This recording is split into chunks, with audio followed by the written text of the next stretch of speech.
Give your wealth only to the worthy and never to others. The water of the sea received by the clouds is always sweet.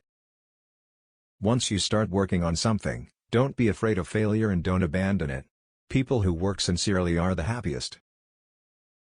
Too much beauty got Sita kidnapped, too much ego got Ravana killed, and too much charity got Rajabali in deep trouble. So too much of anything is bad. One should refrain from too much. People's happiness should be king's happiness. Welfare of people is king's welfare. For a king, there is no task which is only individualistic and pleasurable to him only. It is king's utmost duty to look after progress and welfare of people of his country. Wealth is one of the most significant factors in life. It brings you the honor, it supports you and makes you capable of dealing with calamities. Test the wife when your wealth is lost, a friend in calamity, relatives at the time of crises, and your servant after allocating him an important mission. A hard-working person cannot remain poor. A person who continuously remembers God is unlikely to perform a sin. A person with peace cannot quarrel. Similarly, a vigilant person has no fears. A person having no faith, no wealth and no love simply cannot acquire salvation. He keeps on taking births and keeps dying. A person whose knowledge is confined to books, a meal without an appetizer, living life in a community of poor people, an old man marrying a young woman, and to live in a community of poor people is like poison.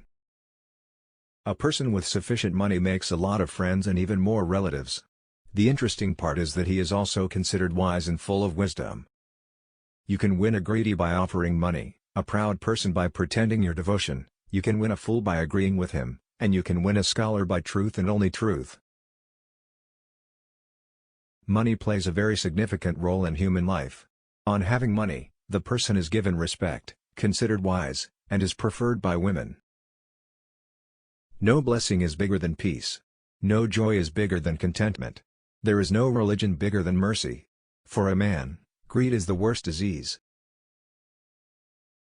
A man with beauty, but no talent is useless. A person with ill manners brings shame to the family.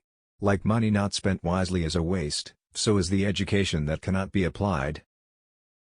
A man who recites scriptures just for making money and who has no problem in receiving alms from lowly people loses his respect permanently. People will begin treating him as an insignificant snake with no venom. Poverty can easily be dealt with patience. Even ordinary clothes appear nice if clean. Food can be consumed if hot and fresh no matter if not tasty. Similarly, a good character is of great significance despite the lack of physical beauty. Such home is endowed with divine favor of God where sons and daughter obey orders, the housewife is sweet-tongued, family members are hard-working, the money is earned with honesty and is sufficient to fulfill their needs, food is in surplus, servants are faithful, where guests are welcomed and is often visited by learned spiritual teachers.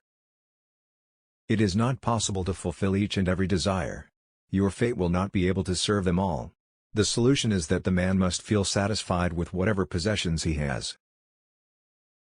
You can earn money after losing it, you can make new friends, and also you can get another wife, but this is not the case with the body.